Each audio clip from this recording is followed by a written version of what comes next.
देख रहे हैं बाकी पार्टिसिपेंट तो आज आए नहीं है, सिर्फ मुकेश जी हैं और शाश्वतदा हैं। शाश्वत। हम्म। हाँ। तो बाकी देख लेते हैं। 2 4 मिनट 5 मिनट तक हम लोग देख लेते हैं। अगर कुछ और आ जाते हैं तो हम लोग फिर सेशन को कंटिन्यू करेंगे फिर। ठीक है। तो मुकेश जी कैसे हैं?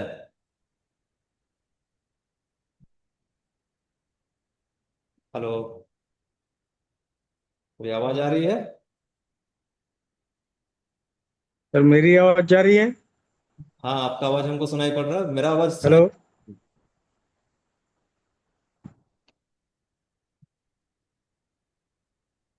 मुकेश जी, मेरी आवाज सुनाई पड़ रही है? आरिफ जी, आज से आवाज आ रहा ना? यस। यस सर, आ रहा है आवाज। हेलो। Okay okay okay. आवाज और आ रहा दिख रहा ना? है? यस सर, दिख रहा है, स्क्रीन दिख रहा है। ठीक। ठीक। तो चलिए, आज तो ज़्यादा पार्टिसिपेंट्स हैं नहीं, तो फिर भी हम लोग चालू करते हैं अपना जो रिवीजन सेशन है नया, जो हम लोग सीख रहे हैं यहाँ पे। तो उसी को हम लोग तो भी कंटिन्यू करते हैं। क्योंकि ज़्यादा पार्टिसिपेंट है नहीं, तो शॉर्ट में आज हम लोग डिस्कस करते हैं ये टोटल।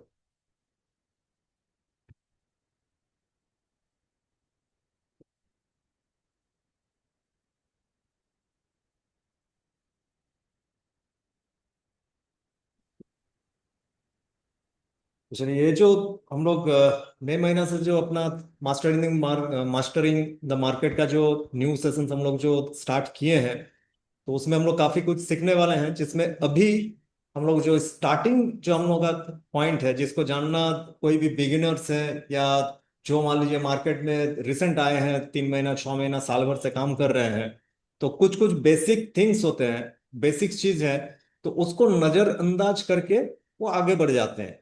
जिसके कारण क्या होता है कि काफी जगह रॉन्ग डिसीजन हो जाता है, और रॉन्ग डिसीजन के कारण मार्केट उनको अच्छा खासा पनिश भी करती है, क्योंकि मार्केट का कोई इमोशन नहीं है। आपका सुख दुख अच्छा बुरा, हंसी खुशी गम आपके भीतर में है। मार्केट के भीतर ये कोई भी एक भी इमोशन मार्केट के भीतर नहीं है। आप अगर गलती करेंगे, मार्केट आपको साथ ही साथ पनिश करेगा।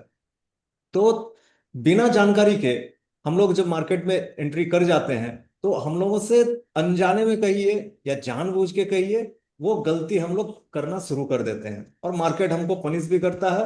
और अल्टीमेटली फिर हम लोग का जो कॉन्फिडेंस लेवल है, वो कॉन्फिडेंस लेवल मार्केट को लेके काफी लो हो जाता है। हम लोग निगेटिव थिंकिंग की ओर चल जाते हैं।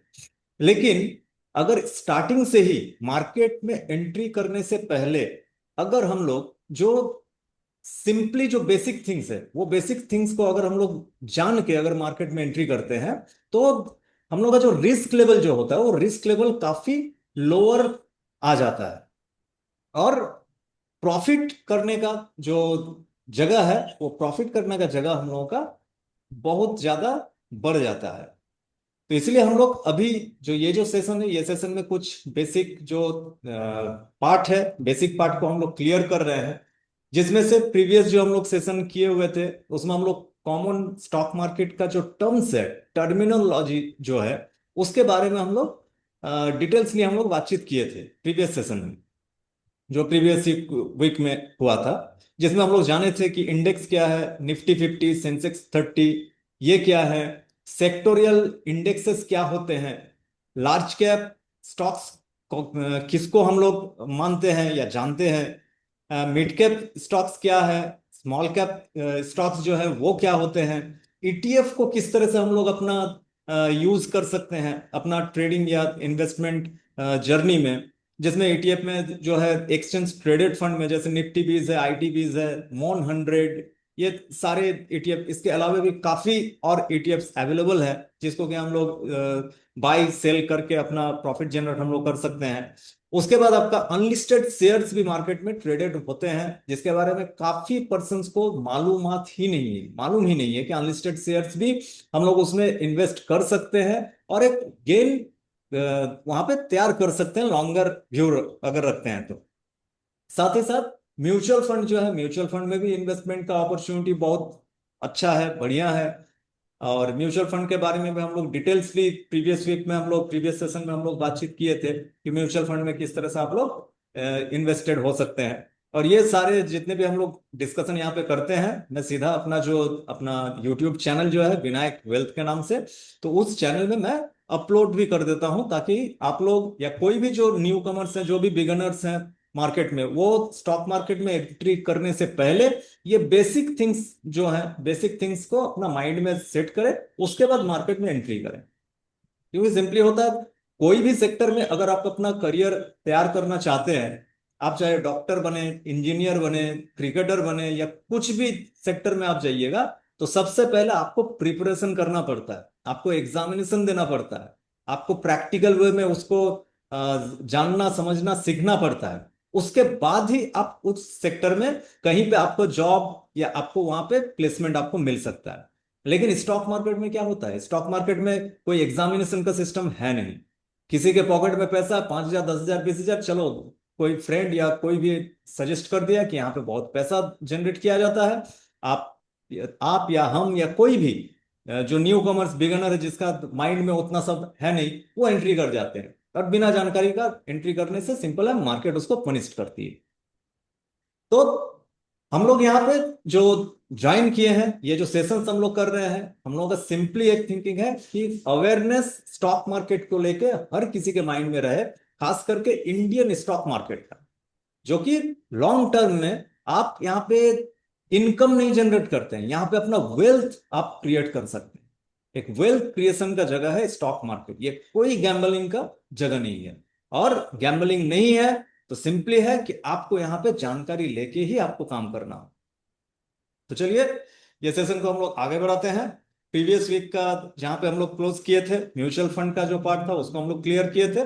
इसके बाद आता है क्वार्टरली अर्निंग्स, उसके बाद है market sentiment, circuit limits, portfolio, bid ask, volume, open high low close, OHLC, फिर ऑर्डर्स है, मार्जिन्स है, MTF, ये सारे टर्म्स है, सिंपल टर्म्स है। लेकिन इसको अगर आप सही तरीके से अगर जान के अगर आगे बढ़ते हैं, तो यही सारा चीज आपको आने वाले समय में प्रॉफिटेबल ट्रेडर या प्रॉफिटेबल इन्वेस्टर आपको बनाएंगे। तो आज का सेशन में हम लोग स्टार्ट करते हैं क्वार्टरली अर्निंग्स को लेके। ठीक है, क्वार्टरली अर्निंग्स, सिंपली इसका नाम ही है यहाँ पे कि क्वार्टरली मतलब 3 महीने में एक बार ये आता है, साल में ये 4 बार ये आता है। ठीक है, क्वार्टरली, प्रत्येक क्वार्टर, जैसे मार्च एंडिंग हुआ तो मार्च, अप्रैल, मई, ये 3 क्वार्टर हुआ। ठीक है, उसके बाद आपका जून, जुलाई, अगस्त। ठीक है, सितंबर, अक्टूबर, नवंबर, दिसंबर, जनवरी, फरवरी। ठीक है, तो ये 3 महीने का जो ये क्वार्टर जो रहता है, ठीक है, तो ये 3 महीने में प्रत्येक जो कंपनीज होते हैं, प्रत्येक कंपनी अपना फाइनेंशियल जो परफॉर्मेंस रहते हैं, ये फाइनेंशियल परफॉर्मेंस को वो लोग पब्लिक के सामने रखते हैं। ठीक है, प्रत्येक 3 महीने में, जहां पे कि जो उस कंपनी में जो लिस्टेड कंपनी है, जो आपका स्टॉक मार्केट में, जो ओपन मार्केट में जो काम कर रही है, ठीक है, तो उसके जो इन्वेस्टर हैं या स्टेक होल्डर्स जो हैं, जो कि कंपनी में अपना पूंजी या पैसा अपना फंसाए हुए हैं, तो वो कंपनी किस तरह से अपना जो बिजनेस है, बिजनेस को ग्रोथ कर रही है, बिजनेस को ऊपर उठा रही है, या बिजनेस उसका लॉस में रनिंग जा रहा है। ठीक है, ये सारा चीज का जो पूरा डिटेल्स जो होता है कि मेरा बिजनेस का क्या इन हुआ है, क्या आउट हुआ है, ईच एंड एवरी रिपोर्ट वहां पे मेंशन किया जाता है। ये जो क्वार्टरली अर्निंग्स होता है प्रत्येक 3 महीना में, ये कंपनी, प्रत्येक कंपनी जो लिस्टेड है स्टॉक मार्केट में, वो अपना जो रिपोर्ट है, फाइनेंशियल रिपोर्ट, वो रिपोर्ट पब्लिक के सामने या अपना जो शेयर होल्डर्स है उनके सामने ये रखती है, जिससे कि कंपनी का जो फाइनेंशियल हेल्थ है, फाइनेंशियल हेल्थ के बारे में पता चलता है कि हेल्थ इसका, फाइनेंशियल हेल्थ जो है ये इसका अच्छा की ओर जा रहा है, या कंपनी का फाइनेंशियल हेल्थ आपका डाउन हो रहा है, जिससे आप या जो भी इन्वेस्टर हैं वो अपना डिसीजन बना सकते हैं कि इस कंपनी का शेयर जो हम खरीद के रखे हैं, ये शेयर खरीद के रखे हैं या खरीदने वाले हैं, तो हम क्या जो खरीद के रखे हैं, हम क्या अभी भी इसको हम होल्ड करें या इसको हम सेल करके निकल जाए? अगर मान लीजिए आप जहां पे कंपनी को खरीदे थे और इस क्वार्टर में आके, करंट जो क्वार्टर आपका चल रहा है, करंट क्वार्टर में कंपनी अपना जो क्वार्टरली रिपोर्ट जो यहाँ पे प्रोवाइड की, तो वो क्वार्टरली रिपोर्ट में कंपनी ये दिखाई कि सारा चीज उसका बहुत ही अच्छा है, बिजनेस भी उसका अच्छा ग्रोथ हुआ है, ठीक है, कस्टमर भी न्यू, जो क्लाइंट्स है न्यू क्लाइंट्स भी आए हैं, सारा चीज उसका पॉजिटिव में वहां पे दिख रहा है, प्रॉफिट मार्जिन जो है वो भी आपका बड़ा है। तो ऑब्वियसली क्या है कि कंपनी अच्छा कर रही है। तो जब कंपनी अच्छा कर रही है, उसका बिजनेस ग्रोथ हो रहा है, तो सिंपली है कि आप अगर उस कंपनी में इन्वेस्ट किए हुए हैं, चाहे वो अमाउंट कुछ भी हो, 5,000, 10,000, 1 लाख, 2 लाख, 10 लाख, वो आप वहां पे डिसीजन बना सकते हो कि कंपनी अच्छा कर रही है तो आने वाले समय में इसका जो शेयर प्राइस है, शेयर प्राइस और इंक्रीज होगा, ना कि डिक्रीज होगा। ठीक है। तो यहां पे आप अपना डिसीजन बना सकते हैं, जिसके कारण जो जितने भी कंपनीज हैं, लिस्टेड कंपनीज, वो अपना क्वार्टरली बेसिस में प्रत्येक 3 महीना में उसका जो भी काम हुआ उसका डिटेल्स पब्लिक के सामने प्रेजेंट करती है। ठीक है। जो कि इसका पूरा डिटेल्स यहाँ पे दिया हुआ है, why it's important, assessing performance, making investment decisions और अंडरस्टैंडिंग फाइनेंशियल हेल्थ। ये क्वार्टरली रिजल्ट के जरिए से आप यहाँ पे पता कर सकते हैं। और ये जो क्वार्टरली रिजल्ट जो आते हैं, ये प्रत्येक कंपनी अपना जो वेबसाइट है, अपना वेबसाइट में ये अपलोड कर देती है।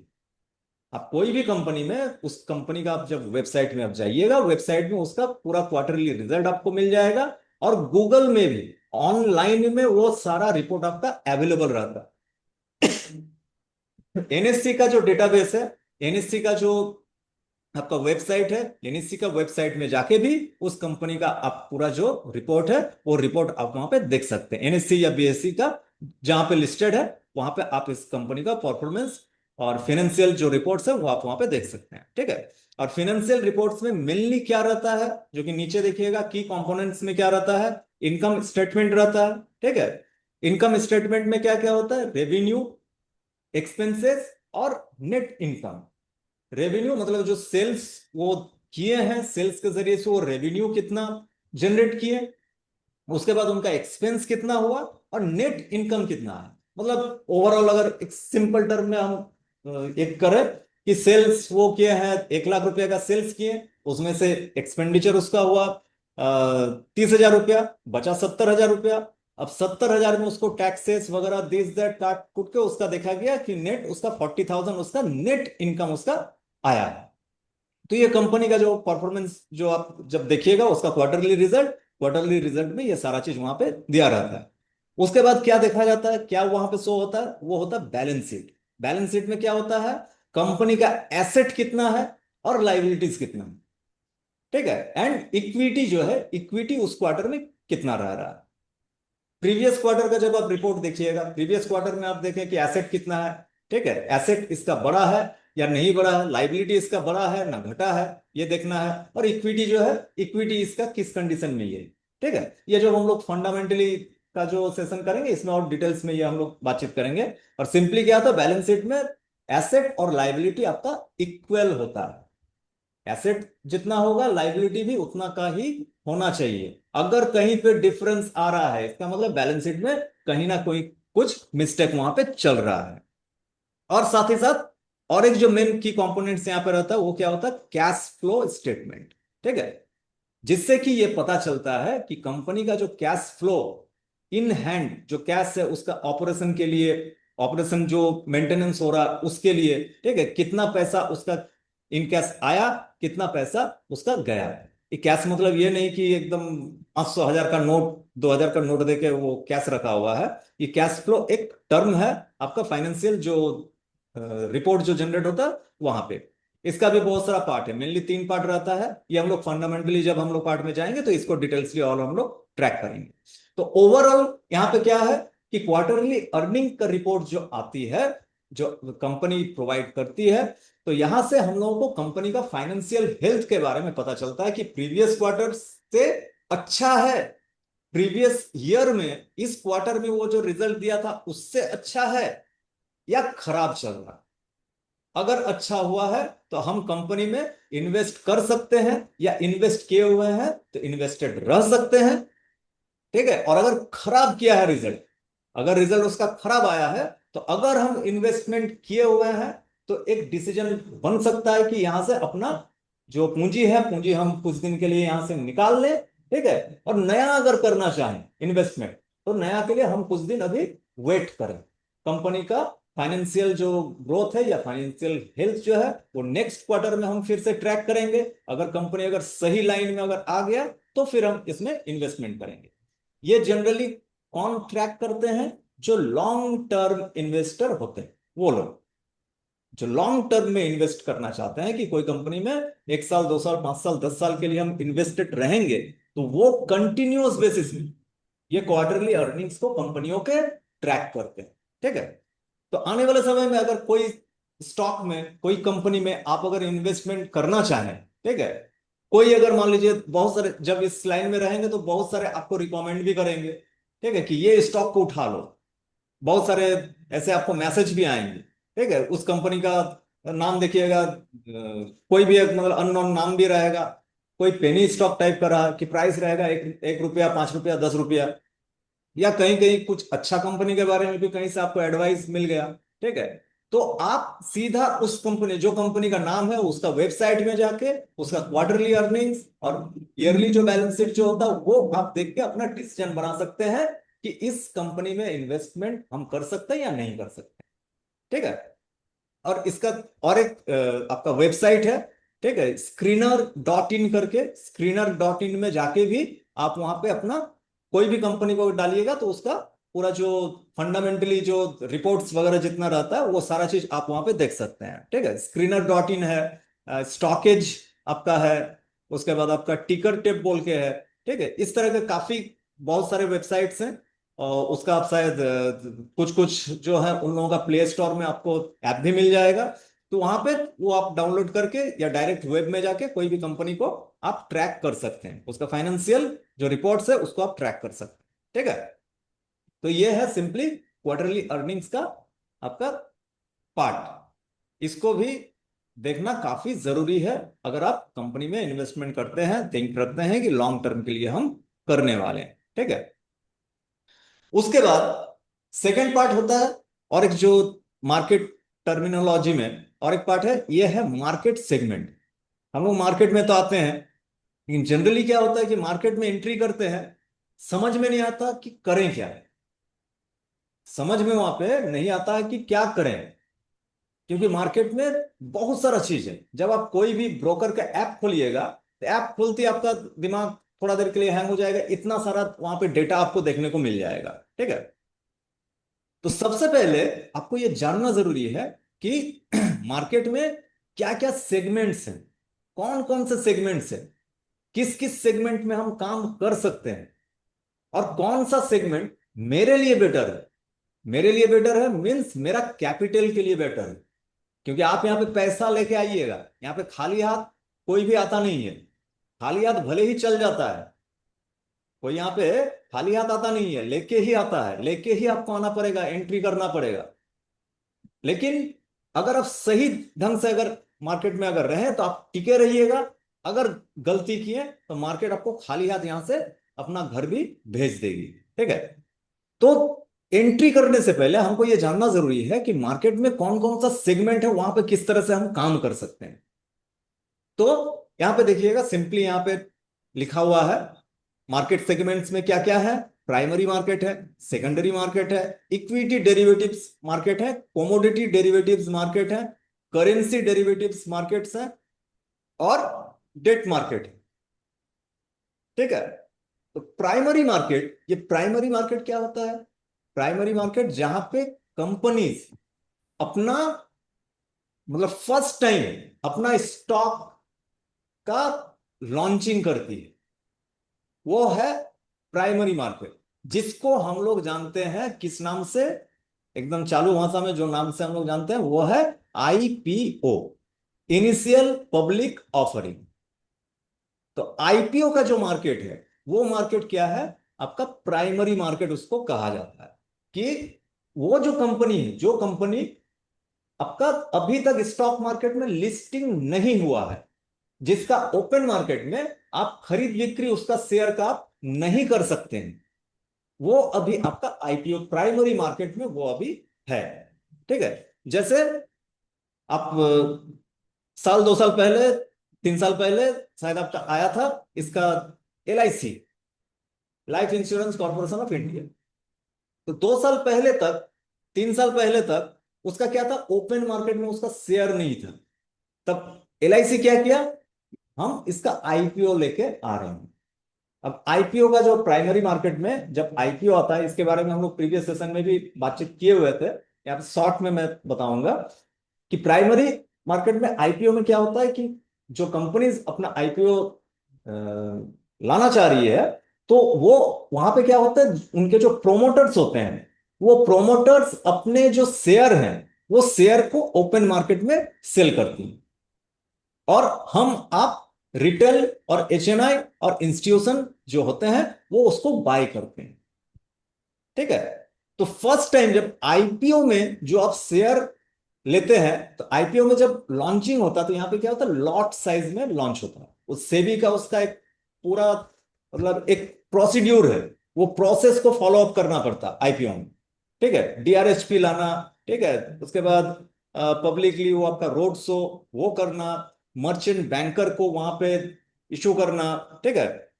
आपका जो आईपीओ में अगर मान लीजिए आप कोई आईपीओ आप लेना चाहते हैं, कोई आईपीओ अगर आप लेना चाहते हैं, तो आप अपना जो ब्रोकर है, ब्रोकर के ऐप के जरिए से आप अपना आईपीओ में एंट्री कर सकते हैं।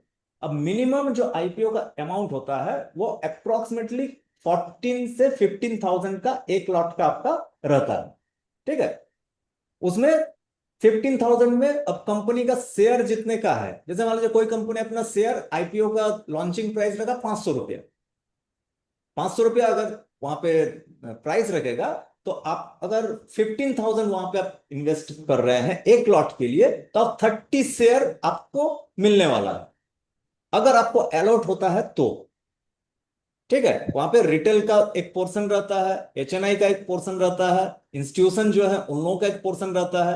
अब आपका अगर लक अच्छा रहे, अच्छा कंपनी है उसका आप आईपीओ के लिए अप्लाई किए हैं, लक अच्छा रहे तो आपको आईपीओ अलॉट हो जाता है। ठीक है।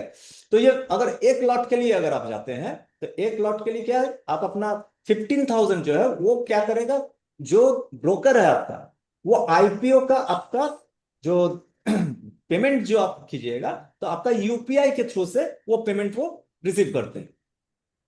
तो ये 15,000 रुपया आपका बैंक में ही ब्लॉक कर देगा। 15,000 आपका जो बैंक अकाउंट डीमेट के साथ जो आपका लिंक रहेगा, 15,000 आपका ब्लॉक रहेगा कितना दिन के लिए, जितना दिन ये आईपीओ का प्रोसीड्यूर है, मतलब ओपनिंग डेट और जो क्लोजिंग डेट, मतलब अलॉटमेंट डेट जो होता है, अलॉटमेंट डेट तक। ये जनरली आपका 5 से 7 दिन का एक टाइम पीरियड होता है। ये 5 से 7 दिन आपका ये पैसा आपका अकाउंट में ही ब्लॉक रहेगा। अगर आईपीओ अलॉट हो गया, आईपीओ अगर आपको अलॉट हो गया, उसका मेल आपको आ जाएगा, पूरा डिटेल्स उसको आपको आ जाएगा, आपका बैंक अकाउंट से पैसा काट के वो ब्रोकर अपने पास लेके जहां पे भेजना है भेज दिया। आपको जो 30, जैसे 500 का अगर लॉन्चिंग प्राइस वहां पे रहता है, तो आपको 30 शेयर आपको क्रेडिट दे देगा जिस दिन एनएससी या बीएससी में ये लिस्टिंग होने वाला है। अब आपके अकाउंट में जिस दिन आ गया डिमेट में, लॉन्चिंग डेट में जिस दिन आईपीओ वहां पे लॉन्च हो रहा है, उसी दिन अगर आप चाहें कि हमको इसको सेल करना है, आप उसको सेल भी कर सकते हैं। ठीक है। तो ये प्राइमरी मार्केट ये हुआ।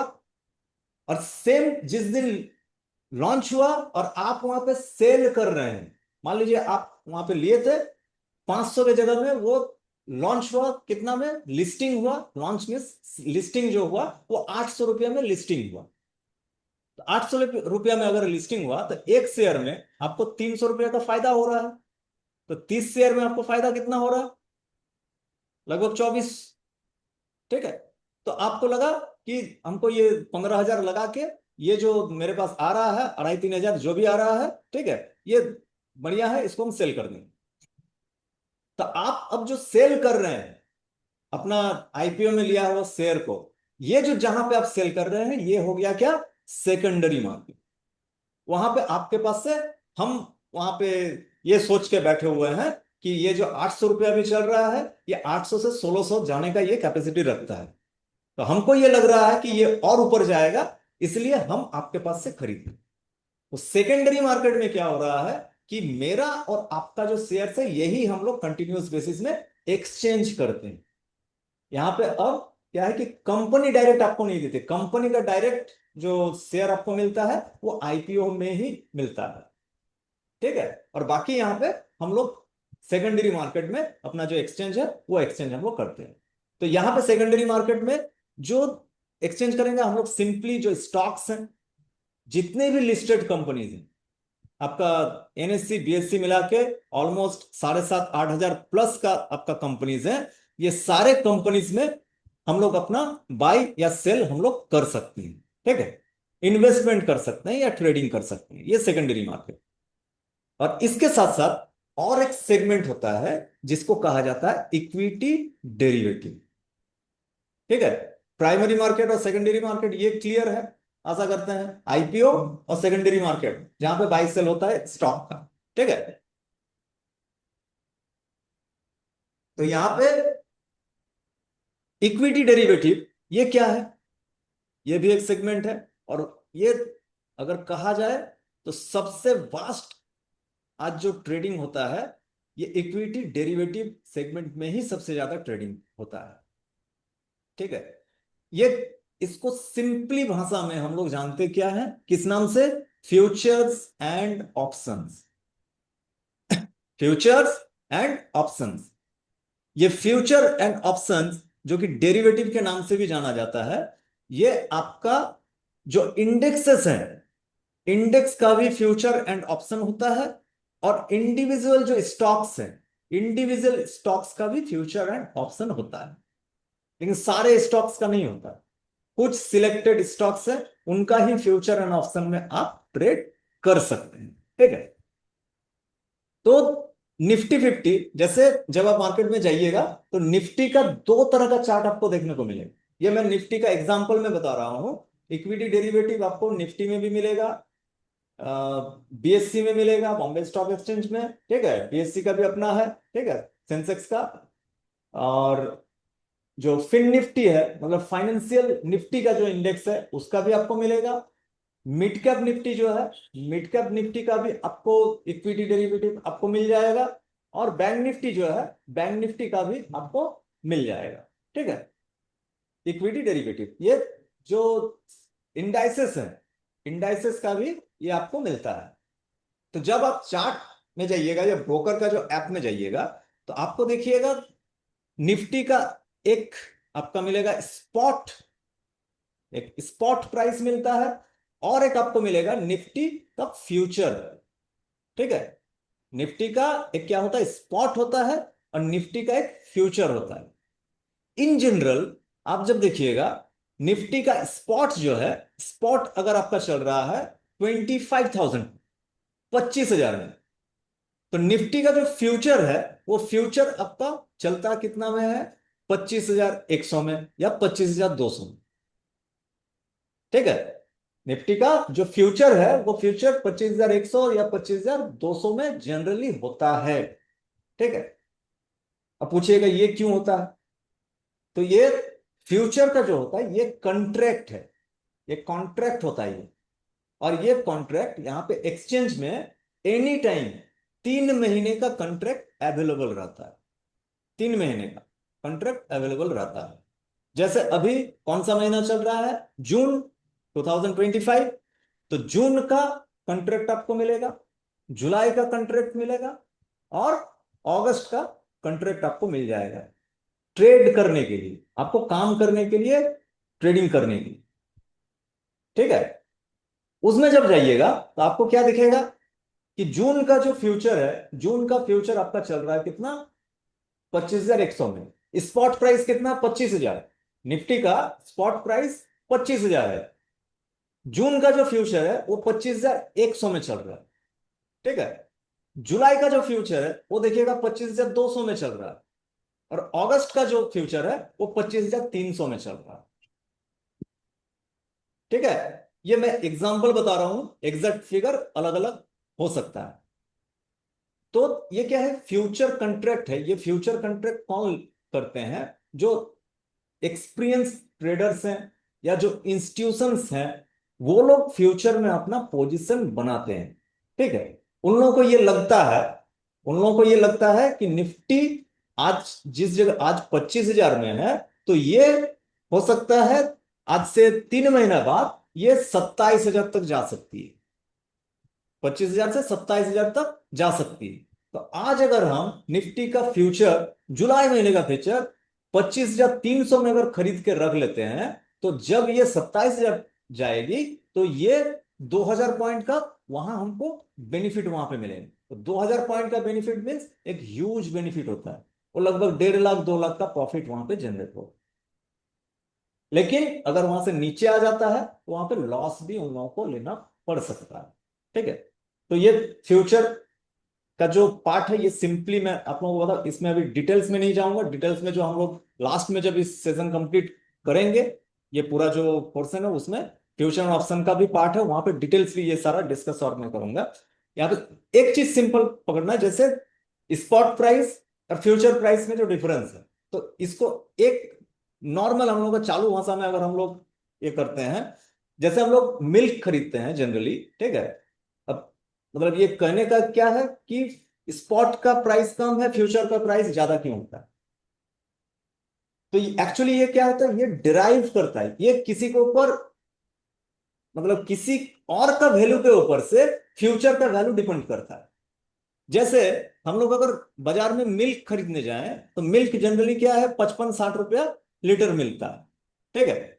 55 से 60 रुपया, 60 रुपया हम एग्जाम्पल के तौर पे पकड़ते हैं, 60 रुपया लीटर हमको मार्केट से मिल्क मिल जाएगा। ठीक है।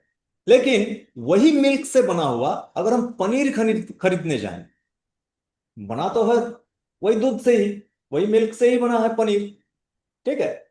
पनीर का जो रेट है वो कितना है, लगभग लगभग आपका 300 रुपया, 350 रुपया किलो, है ना? तो क्या है, पनीर क्या है, वो बना किससे है, वो दूध से ही बना है, लेकिन उसमें बहुत सारा और चीज इंप्लीमेंट किया हुआ है, जिसके कारण उसका प्राइस क्या हो गया, हाई हो गया। तो सेम निफ्टी में क्या होता है, निफ्टी का जो स्पॉट है, स्पॉट के ऊपर ड्राइव करके ये आपका फ्यूचर का प्राइस डिपेंड करता है। और फ्यूचर में हर कोई ये माइंड में थिंकिंग क्या रहता है कि प्राइस ऊपर ही जाएगा, ऊपर जाने का चांसेस ही ज्यादा हर किसी के माइंड में रहता है। जिसके कारण क्या होता है कि फ्यूचर का जो प्राइस है वो प्रीमियम में ट्रेड करते हैं। जब ये आप मार्केट में एंट्री कीजिएगा, तो ये आपको सुनने को मिलेगा ये टर्म्स कि फ्यूचर जो है, फ्यूचर आपका प्रीमियम में ट्रेड करता है। और बहुत सारे ऐसे, कभी कभी आपका इंडेक्सेस में भी आपका होता है और स्टॉक्स में भी होते हैं, कि फ्यूचर आपका डिस्काउंट में भी ट्रेड करते हैं। कि मान लीजिए स्पॉट जैसे रिलायंस का, उसका स्पॉट प्राइस चल रहा है 1,300 रुपया, 1,300 रुपया। और उसका फ्यूचर अगर देखिएगा, एग्जाम्पल मैं बता रहा हूं कि उसका जून का फ्यूचर ट्रेड कर रहा 1,250 में। इसका मतलब क्या, स्पॉट प्राइस से नीचे में ट्रेड कर रहा है, तो वो डिस्काउंट में ट्रेड होता है। ठीक है। अब प्रीमियम में ट्रेड करने का एक अलग वहां पे व्यू बनता है, उसको कैसे ट्रेड किया जाए, उसका मतलब क्या होता है। और अगर कोई स्टॉक या इंडेक्स अगर डिस्काउंट में ट्रेड कर रहा है, तो इसका क्या मायने होता है और उसको किस तरह से हम अपना स्ट्रैटेजी बना सकते हैं, उसका एक अलग पार्ट है। उसको हम लोग आने वाले जो सेशंस है उसमें हम लोग कवर करेंगे। तो इक्विटी डेरिवेटिव में क्या, सिंपली आप वहां पे अपना पोजीशन बना सकते हैं फ्यूचर एंड ऑप्शंस में। इसका और एक जो काम होता है, ये भी मैं आप लोगों को बताऊं। जैसे फ्यूचर एंड ऑप्शंस का जो जन्म हुआ, ये स्टार्टिंग से नहीं था। स्टॉक मार्केट का जन्म से फ्यूचर एंड ऑप्शन नहीं था। तो बहुत जो बड़े बड़े इंस्टीट्यूशनल या बड़े बड़े जो ट्रेडर होते हैं, वो क्या करते हैं, वो कोई भी स्टॉक का आपका खरीद के उसको लॉन्ग टर्म के लिए होल्ड करते हैं। ठीक है। जैसे मैं एग्जांपल लूं कि आईटीसी, मैंने आईटीसी का एक एग्जांपल में पकड़ता हूं कि 5,000 क्वांटिटी का शेयर में खरीदना चाह रहा, 5,000 का, 5,000 कंपनी, 5,000 शेयर मैं खरीदना चाह रहा हूं। अभी आईटीसी का एक शेयर का प्राइस एग्जांपल के तौर पे लेते हैं, 400 रुपया है, 400। तो 400 × 5,000 एक बहुत बड़ा अमाउंट होगा। मुझे ये लग रहा है आज के समय में कि इसका जो प्राइस है, ये प्राइस आगे जाएगा, ऊपर जाएगा आईटीसी का। ठीक है, कि आईटीसी 400 से 500 तक जा सकता है। लेकिन कुछ मार्केट का ऐसा कंडीशन हुआ, कुछ ग्लोबल का कुछ ऐसा हो, कुछ इकोनॉमी में कुछ रिसेशन आ गया, कोई आपका वार छिड़ गया, तो क्या होगा, आईटीसी आपका डाउन भी जा सकता है, वो 400 से 350 भी आ सकता है। तो मुझे क्या करना होगा, मुझे ये जो रिस्क है, डाउन साइड का जो रिस्क है, इसको मुझे बचाना है। तब आपका जन्म हुआ ये फ्यूचर एंड ऑप्शन का, कि अगर आप कोई स्टॉक में, जैसे आईटीसी में 5,000 क्वांटिटी आप बाय करके रखे हैं, वो ऊपर जाएगा तो ही आपको प्रॉफिट होगा। लेकिन अगर नीचे आ गया, तो यहां पे आप फ्यूचर जो है आईटीसी का, करंट मंथ या नेक्स्ट मंथ या उसका नेक्स्ट मंथ का फ्यूचर को आप सेल करके रख सकते हैं, या ऑप्शन में पुट ऑप्शन जो है, पुट ऑप्शन को आप बाय करके रख सकते हैं, कि अगर आईटीसी गया ऊपर, तब तो मुझे 5,000 क्वांटिटी है, 1 रुपया बढ़ेगा तो 5,000 का प्रॉफिट आएगा। लेकिन अगर आईटीसी नीचे आया, आना शुरू किया, तो मैं वहां पे क्या, मुझे पुट ऑप्शन जो है, पुट ऑप्शन मुझे प्रॉफिट देगा, या जो फ्यूचर मैंने सेल कर दिया, वो फ्यूचर मुझे वहां पे प्रॉफिट देना शुरू करेगा। ठीक है, शॉर्टर टर्म में, शॉर्टर टर्म के लिए ये ठीक है, क्योंकि अल्टीमेटली स्टॉक जो है, अगर उसका फंडामेंटल अच्छा है, तो लॉन्गर टर्म में वो क्या होगा, वो ऊपर ही जाएगा। आईटीसी हो सकता है कि मार्केट का कुछ ऐसा कंडीशन हुआ कि वो 400 से 350 आ गया, लेकिन 350 से फिर वो रिबाउंड करके 400, 450, 500 तक वो जाएगा। लेकिन हमको, आपको किसी को नहीं पता कि कब जाए। तो उस रिस्क को मैनेज करने के लिए, अगर नीचे, अगर उस जगह से नीचे अगर आ जाता है, तो हम फ्यूचर को सेल कर दे, या पुट को हम बाय कर ले, आईटीसी का ही। तो हमको क्या होगा, नीचे अगर आया तो हमको प्रॉफिट वहां पे जनरेट करके दे दिया, शॉर्टर टर्म में मुझे एक प्रॉफिट वहां पे मिल गया। ये बहुत सारे जो बड़े क्वांटिटी में जो ट्रेडर्स या इन्वेस्टर जो ट्रेड करते हैं, वो इसका यूटिलाइज करते हैं, फ्यूचर एंड ऑप्शन का, as a hedge, as a insurance. जैसे इंसान का जिंदगी को कवर करने के लिए हम लोग इंश्योरेंस कराते हैं। सिंपली इंश्योरेंस हम लोग क्यों करते हैं, मैं अपने नाम से इंश्योरेंस क्यों करूं, क्योंकि मेरे पीछे एक लाइबिलिटी है। मेरा एक लाइबिलिटी है क्या, कि मेरा फैमिली है, बच्चे हैं, उनका एक खर्चा है। और अर्निंग कौन कर रहे हैं, फैमिली में जनरली क्या होता है कि कोई एक एक पर्सन ही अर्निंग करते हैं। मैं यहां पे अर्निंग कर रहा हूं, अगर हम नहीं रहें कल दिन, तो मेरा फैमिली का जैसे कोई प्रॉब्लम ना हो, उसके लिए इंश्योरेंस करना जरूरी है, काफी जरूरी है, कि अगर हम नहीं रहे तो एक बड़ा फंड मेरे फैमिली को मिल गया, तो जो अभी एक्सपेंडिचर या खर्चा जो है वो उनका चलते रहे। ठीक है, प्रॉब्लम में नहीं पड़ेगा। तो सेम ये फ्यूचर ऑप्शन क्या है, कि हम एक बड़ा पोजीशन लिए हुए हैं, एक स्टॉक को हम खरीदे हुए हैं।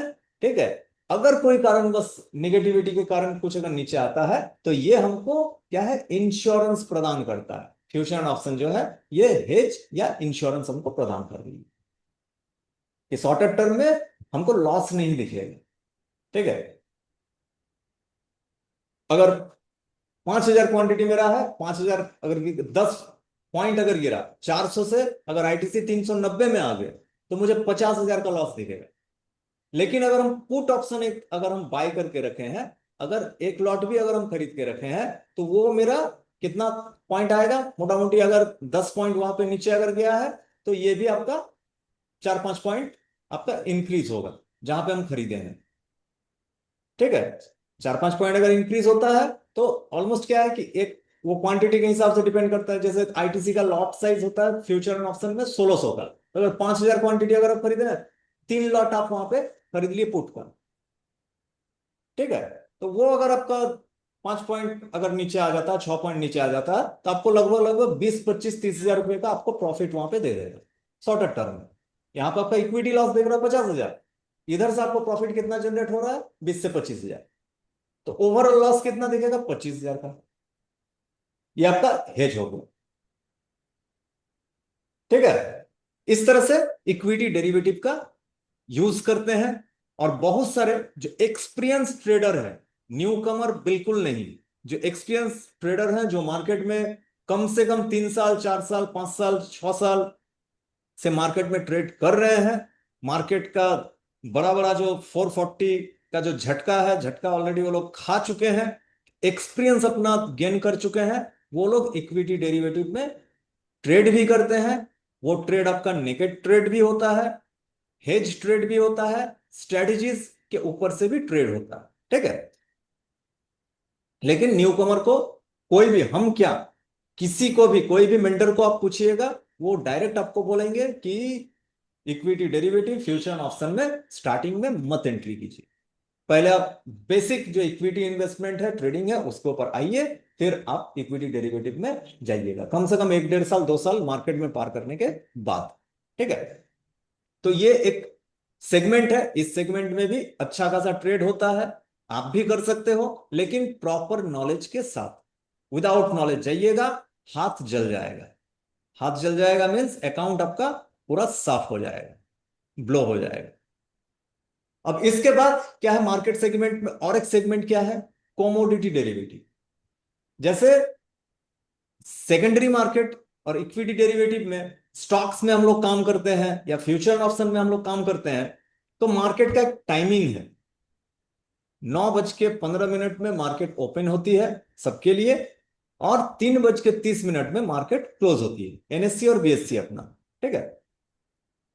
ये 6 घंटा 15 मिनट का ये ट्रेडिंग सेशन होता है, उसमें आप बाय सेल जो कुछ करना वो आपको करना है। लेकिन कोमोडिटी डेरिवेटिव जो मार्केट है, कोमोडिटी डेरिवेटिव मार्केट इंडिया में ये 9 बजे सुबह को ओपन होती है और रात 11:30 बजे तक चलती है। ठीक है। सुबह 9 बजे से रात 11:30 बजे तक यहां पे ट्रेडिंग होता है। ठीक है। अब कोमोडिटी जो है, कोमोडिटी नाम से ही है। ठीक है। इसमें जितने टाइप के कॉमोडिटीज हैं, ठीक है, वो कॉमोडिटीज को हम लोग यहां पे ट्रेड कर सकते हैं, जिसमें जनरली क्या है, आपका क्रूड ऑयल, आपका नेचुरल गैस, आपका गोल्ड, उसके बाद सिल्वर, ये सारे जो पार्ट है। इसके अलावे भी एनसीडीएक्स का जो और एक पार्ट है, वहां पे आप जनरल जो मसाले जितने हैं, हल्दी जीरा धनिया, दिस दैट, और जितने टाइप के होते हैं, ये सारे जो कॉमोडिटी है, इसमें भी आप ट्रेड कर सकते हैं। आप जिंक में, मेटल जो है, मेटल में अब जिंक है, ठीक है, कॉपर है, उसमें भी आप ट्रेड कर सकते हैं। अपना पैसा वहां पे भी आप इन्वेस्ट करके वहां से पैसा जनरेट कर सकते हैं। ठीक है। और ये कॉमोडिटी डेरिवेटिव में आपको यहाँ पे सिर्फ और सिर्फ ट्रेडिंग का ही ऑप्शन मिलता है, यहाँ कोई इन्वेस्टमेंट का ऑप्शन नहीं है। यहाँ पे या आप फ्यूचर आप बाय करते हैं, या ऑप्शन आप बाय करके आप काम कर सकते हैं, या फ्यूचर को सेल करके आप वहां पे काम कर सकते हैं। ठीक है। ये भी जो बड़े बड़े ट्रेडर होते हैं, जो बड़े बड़े इन्वेस्टर होते हैं, या बड़े बड़े जो बिजनेसमैन होते हैं, वो लोग आपका कॉमोडिटी डेरिवेटिव में काम करते हैं। एक्चुअली फ्यूचर एंड ऑप्शन का अगर देखा जाए, तो ये कॉमोडिटी का जो हेज है, उसके लिए ही फ्यूचर एंड ऑप्शन का आपका जन्म हुआ था। क्योंकि सिंपली कि जो बड़े, जो बल्क में जो काम करते हैं, वो जीरा, जैसे जीरा है या कॉपर है, जिंक है, ठीक है, ये वो लोग खरीद के स्टॉक करते हैं। एक जगह स्टॉक होता है, स्टॉक करने के बाद वो लोग सेल करते हैं। वो सेल हो सकता है कि उसको सेल करने में 2 महीना 6 महीना 1 साल 2 साल भी उसको होल्ड करना पड़ सकता है। और उस दरमियान में ग्लोबल का जो इकोनॉमी है, वो ऊपर नीचे होने के कारण रेट भी फ्लक्चुएट होता है। तो अपना लॉस को हेज करने के लिए, इंश्योरेंस करने के लिए, ये लोग कॉमोडिटी डेरिवेटिव का यूज करते थे। जो मैंने एग्जांपल आपको आईटीसी के ऊपर दिया, वो सेम यहां पे। अब जितने भी कॉमोडिटीज है, एग्रीकल्चर कॉमोडिटी हो या बुलियंस हो, ठीक है, बुलियंस जैसे ये गोल्ड सिल्वर जो है, इसको बुलियंस कहते हैं। और जो इधर आपका एग्रीकल्चर कमोडिटीज जितने भी हैं, जीरा, धनिया, दिस दैट, ठीक है, ये इसमें भी हेज करने के लिए जो कमोडिटी का जो फ्यूचर या ऑप्शंस है उसको यूज किया जा सकता है। ठीक है, तो ये भी एक सेगमेंट है जहां पे आप इन फ्यूचर जानकारी लेने के बाद अपना काम कर सकते हैं, यहां से भी प्रॉफिट जनरेट करने का जगह है। लेकिन कमोडिटी में अगर आप काम करना चाहेंगे तो आपको ग्लोबल न्यूज के ऊपर बहुत ज्यादा फोकस रखना पड़ेगा, क्योंकि कमोडिटी का जो प्राइस है वो ग्लोबल में कुछ भी होता है उसके ऊपर बहुत आपका डिपेंड करता है। ठीक है, अगर किन्हीं को और डिटेल्स में जानकारी अगर लेना होगा कि कमोडिटी डेरिवेटिव में हम क्रूड में या एनजी में काम करना चाहेंगे या गोल्ड में काम करना चाहते हैं, सिल्वर में काम करना चाहते हैं, तो आप डायरेक्टली कांटेक्ट कीजिएगा, आपको और डिटेल्स में मैं इस बारे में बात करता हूँ। ठीक है, इसके अलावा और एक क्या पार्ट है, करेंसी डेरिवेटिव। जो करेंसी है, जैसे हम लोग का इंडियन करेंसी है आईएनआर, वैसे यूएस का क्या है, यूएसडी, यूनाइटेड स्टेट डॉलर। प्रत्येक देश का अपना अपना एक करेंसी है। ठीक है, जीबीपी है, great Britain pound, JPY, Japanese yen. ठीक है, तो ये जितने करेंसीज हैं, ये करेंसीज आपका पेयर में ट्रेडिंग है, और आप भी अगर चाहें करेंसी डेरिवेटिव में आप ट्रेड कर सकते हैं। ये सबसे मतलब जितने भी डेरिवेटिव सेगमेंट जितने भी हैं उसमें से सबसे लोअर वोलाटिलिटी, मतलब उछल कूद जो होता है इक्विटी मार्केट में, इक्विटी डेरिवेटिव में और कमोडिटी डेरिवेटिव में बहुत ज्यादा उछल कूद होता है। चालू मौसम में वोलेटिलिटी बहुत हाई रहता है, तुरंत आपका 100 पॉइंट का मूव दे सकता है, तुरंत आपका 100 पॉइंट का डाउन भी हो सकता है। ठीक है, लेकिन करेंसी डेरिवेटिव का जो मार्केट है, करेंसी डेरिवेटिव में वोलेटिलिटी बहुत ही कम होता है, बहुत लो वोलेटिलिटी रहता है। ठीक है, पूरे दिन में देखिएगा, जो जैसे न्यूज में भी आप लोग सुनते होंगे कि कभी कभी होता है, बताया जाता है कि डॉलर के मुकाबले इंडियन रुपया मजबूत हुआ, डॉलर के मुकाबले इंडियन रुपया आपका कमजोर हो गया। ठीक है, तो ये जो प्राइस जो होता है देखिएगा, 86 रुपया 50 पैसा था, 86 रुपया 50 पैसा से वैल्यू आया कितना, 86 रुपया 25 पैसा या 30 पैसा, मतलब 5 पैसा 10 पैसा 20 पैसा का ये मोमेंटम होता है आपका करेंसी डेरिवेटिव का सेक्टर में। जो आईएनआर और डॉलर के पेयर में अगर हम लोग देखें, या दूसरे भी जो आपके करेंसीज हैं उस पेयर में भी अगर हम लोग देखें, ठीक है, तो बहुत ही लोअर वोलेटिलिटी यहाँ पे रहता है। और यहाँ पे भी आप चूंकि लोअर वोलेटिलिटी है तो आपको मार्जिन लगा कुछ बैठो। कम लगता है। ठीक है, काइंडली अपना स्पीकर थोड़ा सा, माइक अपना ऑफ करके रखिएगा अजय जी। ठीक है, मस्त। हाँ, ओके, एक मिनट।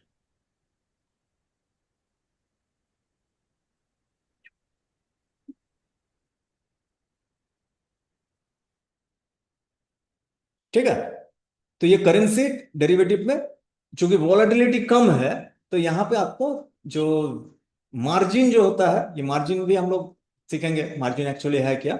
मार्जिन वहां पे कम लगता है, मतलब सिंपली क्या है कि अगर यहाँ पे करेंसी डेरिवेटिव में अगर काम करते हैं तो मेरा 10,000 में काम हो जाएगा, लेकिन इक्विटी डेरिवेटिव में अगर हम काम करने जाएंगे तो मुझे 1 से 1.5 लाख रुपया मुझे अपना मार्जिन रखना होगा।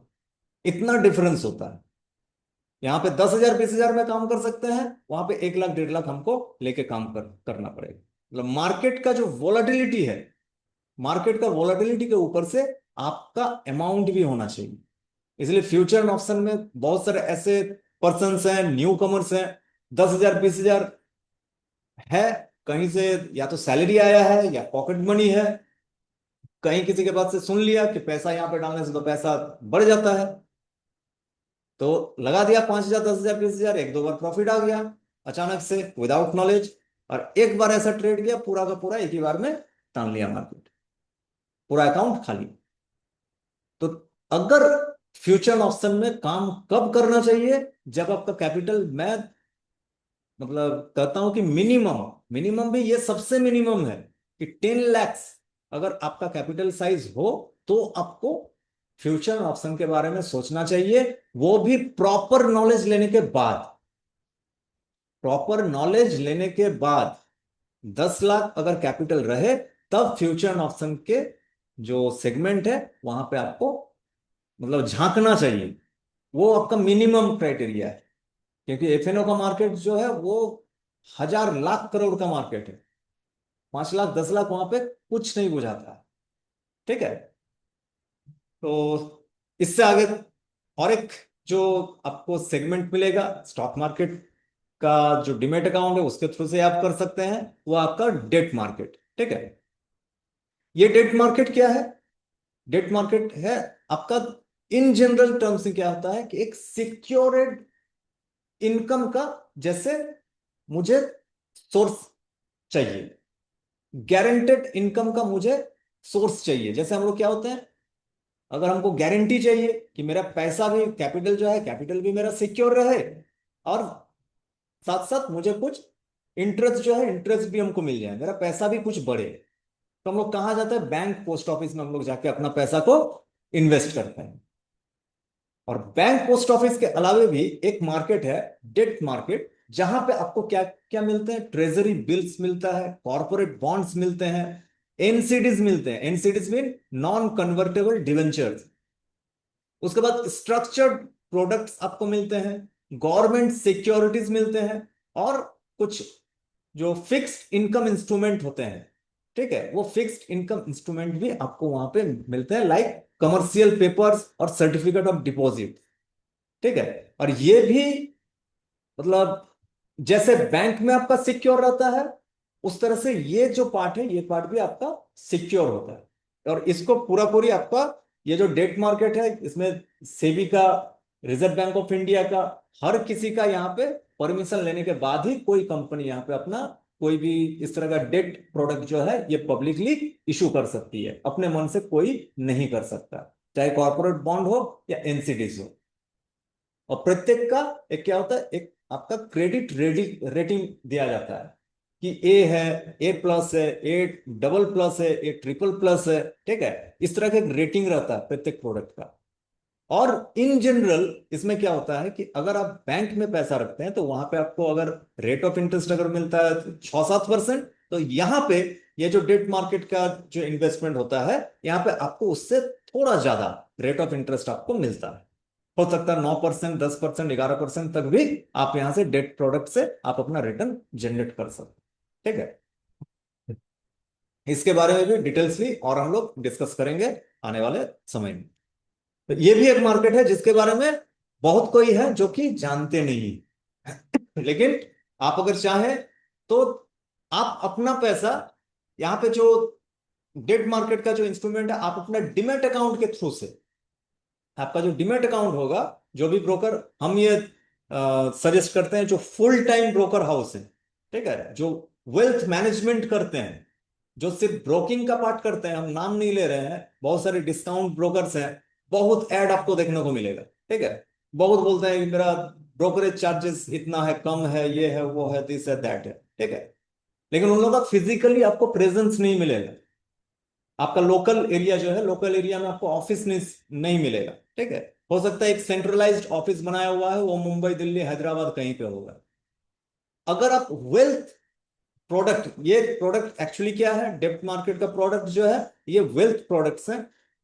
तो जो ऐसे भी ब्रोकर हैं जो कि फुल टाइम ब्रोकर हैं, ठीक है, फुल टाइम ब्रोकर है और वेल्थ मैनेजमेंट करते हैं, full time broker plus wealth management जो करते हैं, उस ब्रोकर के पास ही ये प्रोडक्ट सब करना आपके लिए सबसे बेस्ट ऑप्शन होगा, बेस्ट अपॉर्चुनिटी होगा। ठीक है। क्योंकि वो लोग इसमें स्पेशलाइज्ड होते हैं। बाकी जो करते हैं उन लोगों का मेन फोकस रहता है कि इसमें ब्रोकिंग के ऊपर, कि ट्रेड कराओ, ट्रेड कराओ। इसलिए देखिएगा जो डिस्काउंट ब्रोकर्स हैं, बहुत सारे आप लोगों के पास उसका ऐप भी आप लोग ऑनलाइन से डाउनलोड किए हुए हैं। सुबह से शाम तक आपको मैसेज कर करके परेशान कर देगा, आपको नोटिफिकेशन आपको भेजते रहेगा, इसमें ट्रेड कर लो, इसमें ट्रेड कर लो, ये कर लो, वो कर लो। ठीक है। उसको चाहिए कि आप ट्रेड करो, उसका ब्रोकरेज जनरेट, उसका ब्रोकरेज जनरेट होगा, गवर्नमेंट को टैक्सेस जनरेट होगा, आपको प्रॉफिट जनरेट हो ना हो उससे उसको कोई मतलब नहीं। ठीक है। तो ये जितने सेगमेंट्स आप यहाँ पे देखें, ये सारे कोशिश करेंगे आप भी कि जो फुल टाइम ब्रोकर है, जिसका फिजिकल प्रेजेंस है आपका लोकल एरिया में, उस तरह के ब्रोकर के पास ही आप ये सब इन्वेस्टमेंट अपना करें, ताकि इन फ्यूचर अगर कहीं पे भी कुछ भी आपको प्रॉब्लम का सामना करना पड़ा तो साथ ही साथ आप उसको क्लियर कर पाए। तो इतने सारे इन्वेस्टमेंट अपॉर्चुनिटी आप लोगों के पास अवेलेबल है। तो इन जनरली सबको ही सिर्फ आपका इंट्राडे ट्रेडिंग और फ्यूचर ऑप्शन के ऊपर ही ज्यादातर माइंड क्यों लगाएं? आपको वेल्थ बिल्ड करना है, गैम्बलिंग नहीं करना है। वेल्थ बिल्ड करने के लिए मार्केट में इतने सारे सेगमेंट्स हैं, ये सेगमेंट्स में अगर थोड़ा थोड़ा करके आप धीरे धीरे धीरे धीरे अगर आगे बढ़ते हैं तो आने वाला हो सकता है 2 साल 3 साल 5 साल 10 साल के बाद एक बड़ा एसेट आप क्रिएट कर सकते।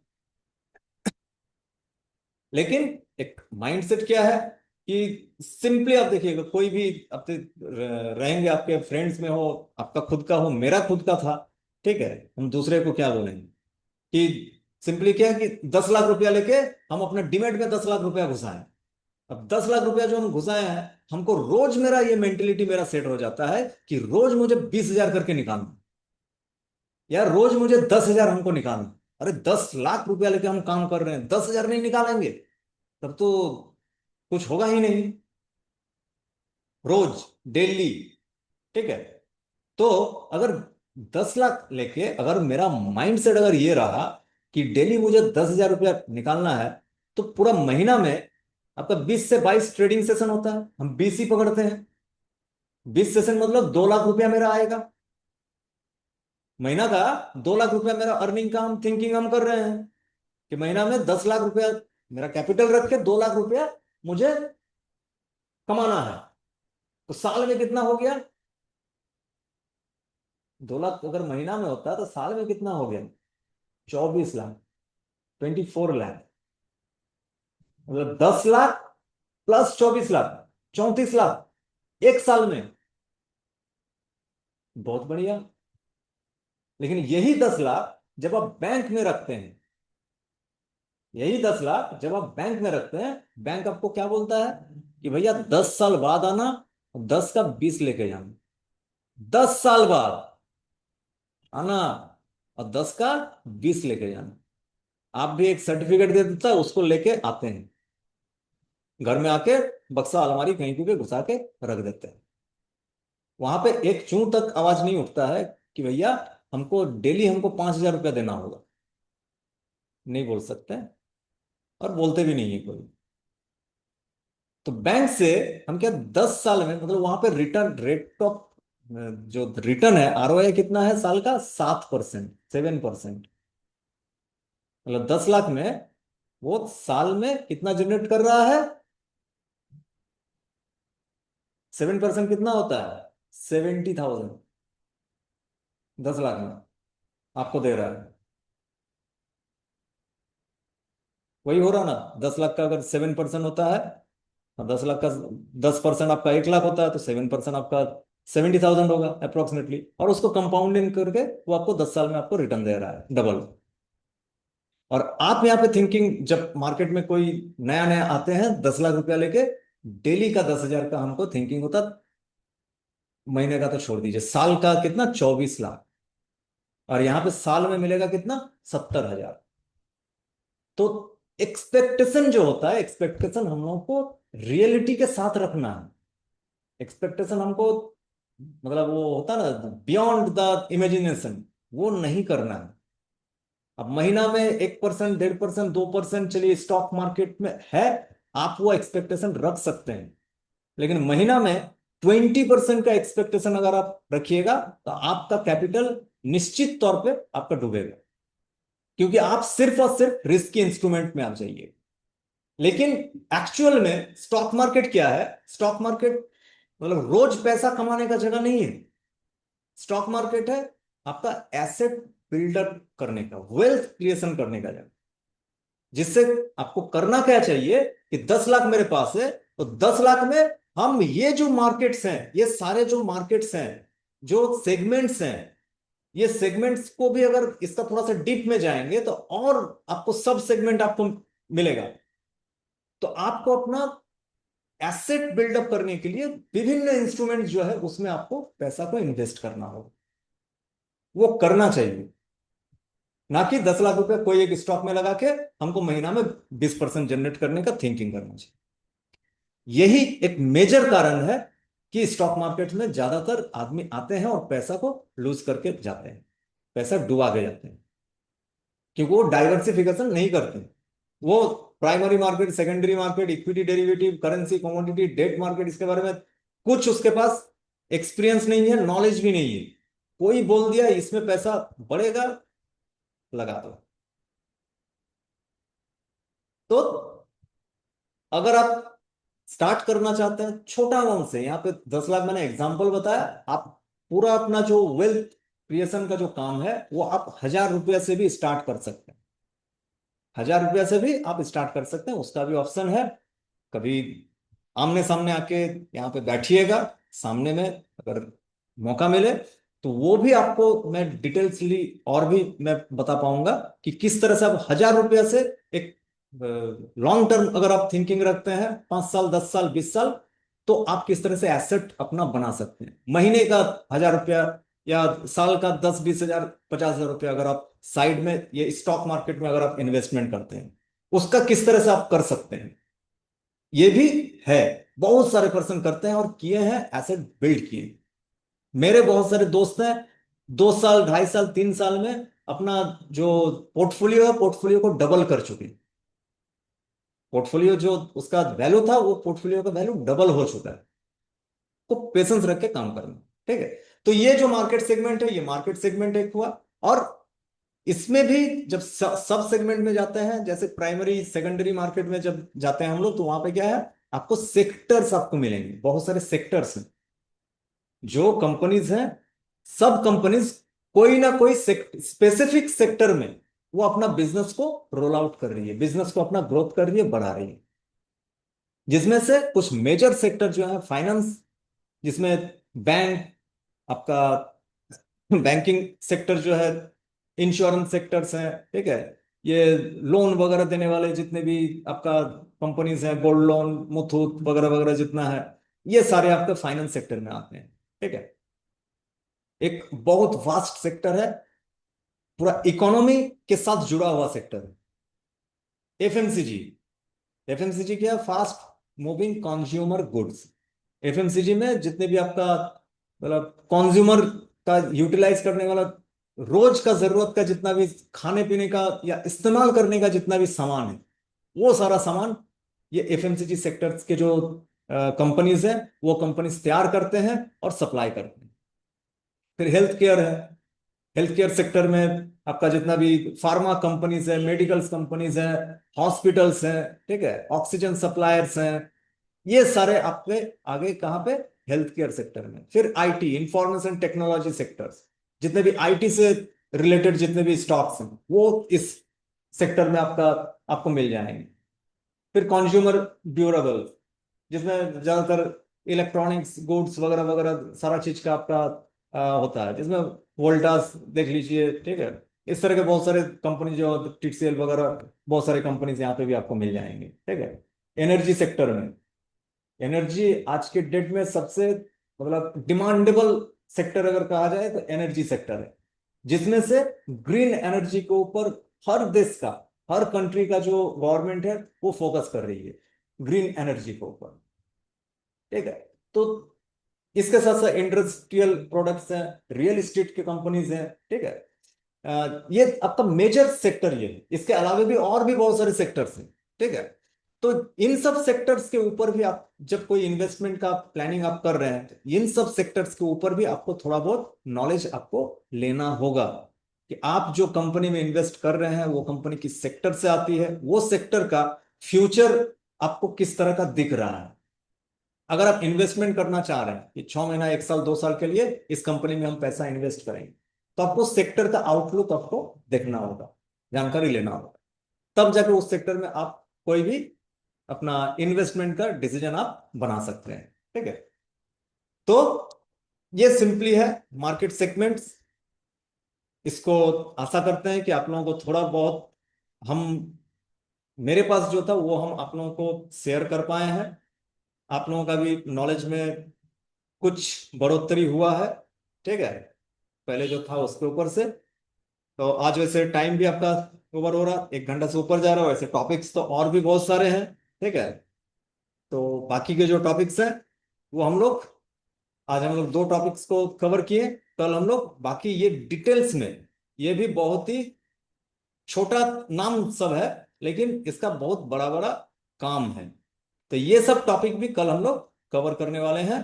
तो आज का जो सेशन है, आज के सेशन में हम लोग इतना तक ही रखते हैं। कल फिर सेम 7:30 बजे, 7:30 में कल हम लोग फिर से जुड़ेंगे।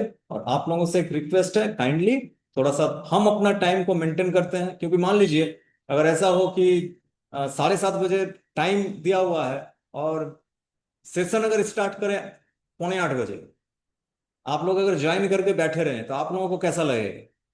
15 मिनट से बैठे हुए हैं, आपका तो कोई गरज ही नहीं है ना? तो सेम यहाँ पे भी क्या है कि जो टाइम है हम मेंटेन करते हैं। आप लोगों से भी रिक्वेस्ट है, बहुत सारे हैं यहाँ पे, ये भी मैं एक्सेप्ट करता हूँ कि बहुत सारे प्रोफेशनल्स हैं, ठीक है, काम में बिजी रहते हैं, फिर भी कोशिश कीजिएगा जैसे टाइम में आप एंट्री कर जाएं, तब क्या है, बेटर फील होता है, आपको भी बेटर फील होगा। स्टार्टिंग से आप सारा सुन रहे हैं, जानकारी ले रहे हैं, और मुझे भी कॉन्फिडेंस मेरा भी हाई रहेगा कि चलिए सारे यहाँ पे जानने सीखने वाले हैं। ठीक है, तो आज के लिए इतना ही रखते हैं। कल तब 7:30 बजे फिर से हम लोग मीट करेंगे, और बाकी जो है, बाकी हम लोग डिस्कस करते हैं नेक्स्ट सेशन में। ठीक है, चलिए, तो मेरे तरफ से सबको गुड नाइट। तो कोई अच्छे से रहिए। Thank you.